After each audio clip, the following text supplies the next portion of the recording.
বন্ধুরা, আজকের আমার ভিডিওর বিষয়বস্তু হলো বর্ষায় নয়নতারা গাছের পরিচর্যা।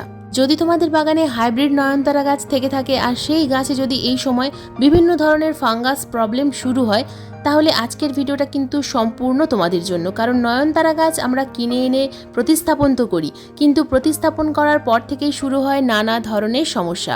প্রথমে পাতা ঝিমিয়ে যায়, তারপর কাণ্ড পচে যায় এবং ধীরে ধীরে সম্পূর্ণ গাছটাই মারা যায়। তো আজকের আমার এই ভিডিওতে বর্ষায় কিভাবে নয়নতারা গাছকে বাঁচিয়ে রাখবে সেই নিয়ে কয়েকটা টিপস বলবো এবং সম্পূর্ণ ঘরোয়া খাবার প্রয়োগ করা দেখাবো। যে খাবার তৈরি করা খুব সহজ এবং তৈরি করে তোমরা গাছে যদি প্রয়োগ করতে পারো, তাহলে এই বর্ষায় তোমরা তোমাদের বাগানের প্রত্যেকটা নয়নতারা গাছ থেকে যেমন প্রচুর পরিমাণে ফুল পাবে, তেমন গাছগুলো কিন্তু সম্পূর্ণরূপে সুস্থ থাকবে। শুধু হাইব্রিড নয়, যদি বাগানে দেশি নয়নতারা গাছ থাকে তাহলেও কিন্তু এই পরিচর্যা তোমরা করতে পারবে। তো সমস্ত কিছু জানতে হলে আজকের এই ভিডিওটা কিন্তু সম্পূর্ণ মনোযোগ দিয়ে দেখতে হবে, কারণ যদি স্কিপ করে করে দেখো তাহলে অনেক কিছুই কিন্তু মিস করে ফেলবে। নমস্কার, আমি লাবণী, আমার বাগানে তোমাদের সবাইকে জানাই স্বাগত। বন্ধুরা, এই জুলাই মাসে আমরা কিন্তু আমাদের বাগানে অনেক ধরনের গাছ প্রতিস্থাপন করি। তো তার মধ্যে কিন্তু এই নয়নতারা গাছও আমরা প্রতিস্থাপন করি, কারণ বর্ষাকালে বিভিন্ন ধরনের গাছ আমরা নার্সারিতে গেলেই দেখতে পাই আর কিনে এনে প্রতিস্থাপন করি। তো এই সময় যদি তোমরা তোমাদের বাগানের ছোট ছোট নয়নতারা গাছ প্রতিস্থাপন করো, তাহলে কিভাবে সেই গাছের প্রতিস্থাপন করবে, নয়নতারা গাছের জন্য মাটি কিভাবে তৈরি করব, কোন কোন উপাদান দিয়ে আমরা মাটি তৈরি করব, তাছাড়া প্রতিস্থাপন করার পর কি কি পরিচর্যা করতে হবে, সবকিছু কিন্তু A to Z দেখাবো এই ভিডিওতে। তো বন্ধুরা, প্রথমেই বলবো টিপস নাম্বার 1। বন্ধুরা, যদি তোমরা এই সময় নয়নতারা গাছের চারা নার্সারি থেকে নিয়ে আসো, তাহলে কি দেখে চারা গাছ কিনবে? প্রথমে কাণ্ড খুব ভালোভাবে লক্ষ্য করবে যে কাণ্ডের মধ্যে কোথাও কোনো ব্ল্যাক স্পট আছে কিনা। যদি দেখো যে গাছের পাতা প্রচুর পরিমাণে পচে গেছে, গাছের কাণ্ড কালো হয়ে গেছে, তাহলে সেই গাছটা কিন্তু একেবারেই নেবে না। তাহলে জানবে যে সেই গাছে কিন্তু আগে থেকেই ফাঙ্গাস প্রবলেম হয়ে গেছে। তো এছাড়া তোমরা যে কোনো ভালো একটা গাছ সংগ্রহ করবে। বর্ষার থেকে শীতকালে এই গাছের চারা বেশি ভালো পাওয়া যায়। তো এই সময় যদি তোমরা নার্সারি থেকে এই নয়নতারা গাছের চারা কিনে আনো, তাহলে চারা কিনে আনার পর আমি যে প্রসেসটা দেখাচ্ছি এই প্রসেসটাই যে তোমাদের ফলো করতে হবে তা নয়। আমি এটা যেহেতু বর্ষাকাল, তাই আমি রুট বল ধুয়ে প্রতিস্থাপন করছি। তোমরা এই রুট বল না ধুয়েও প্রতিস্থাপন করতে পারো, কোনো সমস্যা নেই। তো আমি যেহেতু রুট বলটা এঁটেল মাটি ছিল, সেই কারণে আমি কিন্তু রুট বলটা খুব ভালোভাবে ধুয়ে তারপর প্রতিস্থাপন করব। তো যে কারণে দেখো আমি খুব ভালোভাবে কিন্তু রুট বলটাকে ধুয়ে নিলাম। কারণ অনেক সময় যেহেতু রুট বলে এঁটেল মাটি থাকে, তাই জল, বৃষ্টির জল বা এমনি জল প্রয়োগ করার পর সেই জল জমে গাছটা কিন্তু মারা যায়। তাই আমি রুট বলটাকে ধুয়ে নিলাম। যদি তোমাদের এঁটেল মাটি না থাকে, যদি বেলে মাটি থাকে, তাহলে তোমরা কিন্তু রুট বল সহ গাছ প্রতিস্থাপন করতে পারো। তো এবার গাছ প্রতিস্থাপন করার জন্য আমাদের টব নির্বাচন করতে হবে। টব এখানে আমি নিয়েছি একটা 6 ইঞ্চি সাইজের টব। গাছের সাইজ যেহেতু ছোট, তাই আমি এখানে 6 ইঞ্চি সাইজের টব নিয়েছি। এর থেকে ছোট টবও নেওয়া যায়, 4 ইঞ্চি সাইজের টবও কিন্তু নেওয়া যায়। যদি গাছের সাইজ বড় হয় তাহলে বড় সাইজের টব নিতে হবে। তো দেখো, প্রথমে আমি ড্রেনেজ হোলের উপরে ঢেউ খেলানো খোলামকুচি রাখলাম এবং তার উপরে দিয়ে দিলাম সামান্য পরিমাণ লাল মোটা দানার বালি। এরপর এখানে মিডিয়া তৈরি করার জন্য আমি কয়েকটা উপাদান নিয়েছি। দেখো, এখানে প্রথমে নিয়েছি আমি মাটি, তারপর নিয়েছি আমি কম্পোস্ট এবং তার সঙ্গে নিয়েছি আমি লাল মোটা দানার বালি। তো এই 3টে উপাদান আমি এখানে নিয়েছি। তো এটা কতটা পরিমাণ করে নিয়েছি? মাটি নিয়েছি 50%, 40% নিয়েছি কম্পোস্ট আর 10% নিয়েছি আমি লাল মোটা দানার বালি। আর সঙ্গে নিলাম আমি সামান্য পরিমাণ ট্রাইকোডার্মা ভিরিডি। ট্রাইকোডার্মা ভিরিডি যদি না থাকে, সেক্ষেত্রে তোমরা কিন্তু এখানে যে কোনো অন্য ফাঙ্গিসাইড নিতে পারো, অথবা সামান্য পরিমাণ হলুদ গুঁড়ো অথবা নিমখোল মিশিয়ে নেবে। তো এবার দেখো, আমি কিছুটা পরিমাণ এখানে কিন্তু যে ড্রেনেজ হোলটা তৈরি করলাম তার উপরে সামান্য পরিমাণ মিডিয়া ভরে দেবো। এই মিডিয়া কিছুটা পরিমাণ ভরে দেওয়ার পর আমি এখানে দেখো নয়নতারা গাছটাকে খুব ভালোভাবে ঠিক মিডিল বরাবর প্রতিস্থাপন করছি। প্রতিস্থাপন করার পর দিতে হবে জল, তবে এখানে কিন্তু সাধারণ জল দেব না। সাধারণ জলের পরিবর্তে আমরা এখানে দেব হিউমিক অ্যাসিড মিশ্রিত জল। তো 1 লিটার জলের মধ্যে 1 গ্রাম অথবা 2 গ্রাম পরিমাণ হিউমিক অ্যাসিড খুব ভালোভাবে মিশিয়ে নিতে হবে। যদি লিকুইড আকারে হিউমিক অ্যাসিড হয়, সেক্ষেত্রে 1 ml অথবা 2 ml 1 লিটার জলে মিশিয়ে সেই হিউমিক অ্যাসিড মিশ্রিত জল আমরা টবের মিডিয়াতে প্রয়োগ করব। কারণ প্রথমবার প্রতিস্থাপন করার পর এই বর্ষাকালে আমরা হিউমিক অ্যাসিড মিশ্রিত জল যদি প্রয়োগ করি, তাহলে সেই গাছ কিন্তু ঝিমিয়ে পড়ার সম্ভাবনা অনেকটাই কম থাকে। তো এই গাছটা দেখো প্রতিস্থাপন করা হয়ে গেল এবং উপরের দিকে যে কুঁড়ি আছে, এই কুঁড়ি বা ফুল এগুলোকে কিন্তু আমি কেটে দেব। তার কারণ এই কুঁড়ি বা ফুল বা বড় বড় পাতা থাকলে, যেহেতু আমি রুট বল ধুয়ে প্রতিস্থাপন করেছি, তো গাছ কিন্তু মাটির সাথে সেট হতে অনেকটা সময় লাগবে।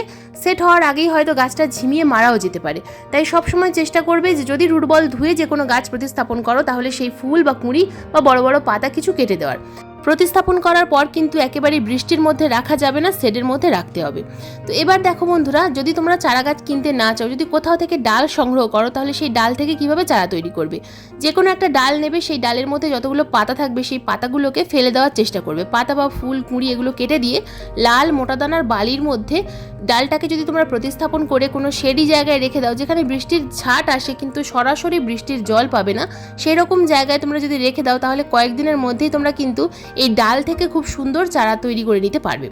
বন্ধুরা, এবার আসি বাগানের পুরনো যে সমস্ত গাছ, সেই গাছের আমরা কিভাবে পরিচর্যা করব। এই বর্ষায় কিন্তু প্রচুর পরিমাণে ফাঙ্গাস প্রবলেম হবে। তো যদি তোমাদের বাগানের নয়নতারা গাছে ফাঙ্গাস প্রবলেম ইতিমধ্যেই লেগে যায়, যে এক একটা গাছে অনেক সময় লেগে যায়, দেখো আমার কিন্তু এই গাছটার মধ্যে ফাঙ্গাস প্রবলেম লেগে গেছে। তো এখানে আমি কি করছি, যে ফাঙ্গাস প্রবলেম যে ডালগুলো হয়েছে সেই ডালগুলো আমি কাঁচি দিয়ে কিন্তু কেটে দিচ্ছি। তো এই ফাঙ্গাসযুক্ত ডালগুলো গাছের মধ্যে একেবারেই রাখা যাবে না, তাহলে সম্পূর্ণ গাছটা কিন্তু ফাঙ্গাস অ্যাটাক হবে এবং সম্পূর্ণ গাছটা মারা যাবে। যেমন এখানে একটা বড় গাছ দেখাচ্ছি, দেখো এই বড় গাছটায় বৃষ্টির ছাট লেগেছিল, তো যে কারণে কিন্তু আমার গাছের একটা বড় ডাল সম্পূর্ণরূপে ফাঙ্গাস অ্যাটাক হয়েছে। তো গাছের ডালটা পুরোপুরি শুকিয়ে গেছে।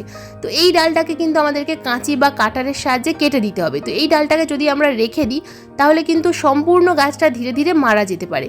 তো এই ডালটা কেটে দেওয়ার পর যে জায়গা থেকে আমি ডালটা কাটলাম, সেই জায়গায় কিন্তু ভালো মানের ফাঙ্গিসাইডের প্রলেপ অবশ্যই লাগাতে হবে।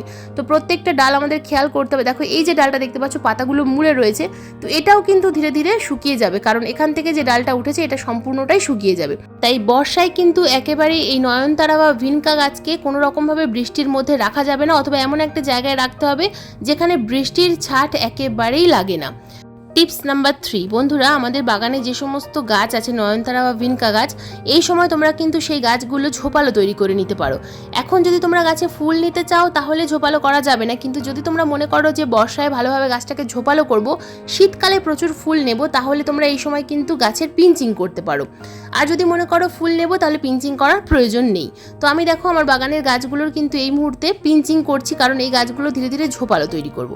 বন্ধুরা, এবার আসি টিপস নাম্বার 4। টিপস নাম্বার 4 হলো, এই সময় বাগানের যে কোনো নয়নতারা বা ভিনকা গাছের গোড়ায় যদি প্রচুর পরিমাণে আগাছা থাকে, সেই আগাছাগুলোকে কিন্তু তুলে ফেলতে হবে, কারণ আগাছা একেবারেই মাটিতে হতে দেওয়া যাবে না। এই আগাছাগুলো খুব তাড়াতাড়ি বড় হয়ে যাবে, আর আগাছাগুলো গাছের খাবারে ভাগ বসাবে, তাই আগাছা সম্পূর্ণরূপে নির্মূল করতে হবে।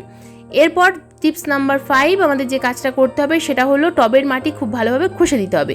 খুব বেশি ডিপে খোসা যাবে না, হালকা করে উপরের মাটিটা আমরা খুশে দেব। টবের মাটি হালকা করে খুশে দিতে হবে এবং মাটিটাকে ভালোভাবে চেক করতে হবে যেন কোনো রকমভাবে অতিরিক্ত ভেজা না হয়ে থাকে। যদি অতিরিক্ত মাটি ভেজা হয়ে থাকে, সেক্ষেত্রে কিন্তু ফাঙ্গাস প্রবলেম বেশি হবে, রুটে ফাঙ্গাস হবে, এবং রুটে যদি একবার ফাঙ্গাস হয় তাহলে সম্পূর্ণ গাছটাই মারা যাবে। ডাল কেটে দিলেও কিন্তু সেই গাছ আর বাঁচানো যাবে না। তাই সবসময় চেষ্টা করতে হবে মাটি যেন খুব বেশি ভেজা না হয়ে থাকে। মাটি যখন শুকনো হবে তখনই আমরা কিন্তু আবার দ্বিতীয়বারের জন্য জল প্রয়োগ করব। তো ভিনকা বা নয়নতারা গাছে জল প্রয়োগের বিষয়ে কিন্তু একটু সচেতন থাকতে হবে, কারণ অতিরিক্ত জল আমরা এই গাছে একেবারেই দেব না। জল শুকনো হলে তবেই কিন্তু আমরা পরিমাণ মতো জল প্রয়োগ করব। অতিরিক্ত জল দেওয়ার কিন্তু এই বর্ষায় কোনো রকম কোনো প্রয়োজন নেই। বন্ধুরা, এবার আসি খাবার প্রয়োগের কথায়। যেহেতু টবের মাটি ভালোভাবে খোসা হয়ে গেছে, মাটিতে যে আগাছা ছিল আগাছা তুলে ফেলেছি, এবার প্রথম যে খাবারটা আমরা এখানে দেবো সেটা হলো ট্রাইকোডার্মা ভিরিডি। বাগানের যে কোনো গাছে এই বর্ষায় কিন্তু ট্রাইকোডার্মা ভিরিডি অবশ্যই প্রয়োগ করার চেষ্টা করো। এই বর্ষায় গাছকে ফাঙ্গাস মুক্ত রাখতে পারে শুধুমাত্র এই ট্রাইকোডার্মা ভিরিডি। তো ট্রাইকোডার্মা ভিরিডি যদি তোমাদের টবের মাটিতে যদি কোনো রাসায়নিক খাবার থাকে, তাহলে কিন্তু ট্রাইকোডার্মা ভিরিডি প্রয়োগ করা যাবে না। তো দেখো টবের সাইজ অনুযায়ী কিন্তু আমি এটা প্রয়োগ করছি। টবের সাইজ যদি 4 ইঞ্চি হয় তাহলে সেক্ষেত্রে এক চা চামচের 4 ভাগের 1 ভাগ, আর যদি 6 ইঞ্চি হয় সেক্ষেত্রে হাফ চামচের সামান্য কম, আর যদি 8 ইঞ্চি হয় তো সম্পূর্ণ হাফ চামচ পরিমাণ আমরা কিন্তু টবের মিডিয়াতে প্রয়োগ করব। অতিরিক্ত ট্রাইকোডার্মা ভিরিডি দিতে হবে তা কিন্তু নয়, প্রয়োজন মতো ট্রাইকোডার্মা ভিরিডি প্রয়োগ করতে হবে।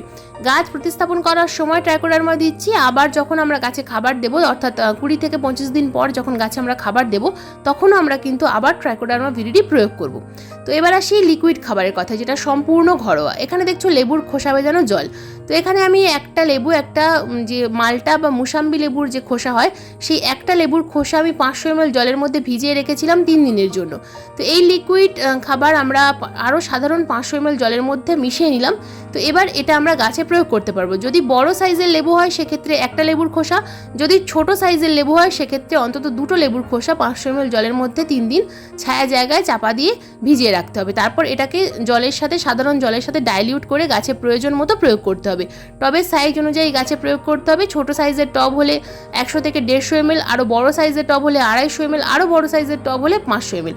তো এইভাবে আমরা কিন্তু আমাদের গাছে লিকুইড খাবার প্রয়োগ করব। খাবার প্রয়োগ করার পাশাপাশি মাসে 3 বার অর্থাৎ 10 দিন অন্তর অন্তর ফাঙ্গিসাইড কিন্তু অবশ্যই স্প্রে করতে হবে। তবেই এই নয়নতারা গাছকে আমরা সম্পূর্ণ বর্ষাকাল সুস্থ রাখতে পারবো। গাছ শেডের মধ্যে থাকবে, কিন্তু যখনই রোদ্দুর উঠবে গাছ যেন অবশ্যই 4 থেকে 5 ঘন্টার রোদ্দুর পায়, তবেই কিন্তু এই গাছ সুস্থ থাকবে। আর যেহেতু গাছ শেডের মধ্যে থাকে তাই এই লিকুইড খাবার তোমরা কিন্তু নির্দ্বিধায় গাছে প্রয়োগ করতে পারবে, কোনো রকম কোনো সমস্যা হবে না। তো বন্ধুরা, এই ছিল আজকের নয়নতারা গাছের বর্ষাকালীন পরিচর্যার ভিডিও। আজকের এই ভিডিও তোমাদের কেমন লাগলো অবশ্যই কমেন্ট করে জানাবে। যদি ভিডিও ভালো লাগে তো প্লিজ একটা লাইক করো, শেয়ার করো, হাইপ করো। চ্যানেলে নতুন বন্ধু হয়ে থাকলে চ্যানেলটাকে সাবস্ক্রাইব করে পাশের বেল আইকনটা প্রেস করে রেখো এরকম নিত্য নতুন বাগান সংক্রান্ত ভিডিও দেখার জন্য। বন্ধুরা, আজকের এই ভিডিওটা সম্পূর্ণ মনোযোগ দিয়ে দেখার জন্য তোমাদের সবাইকে জানাই অসংখ্য অসংখ্য ধন্যবাদ।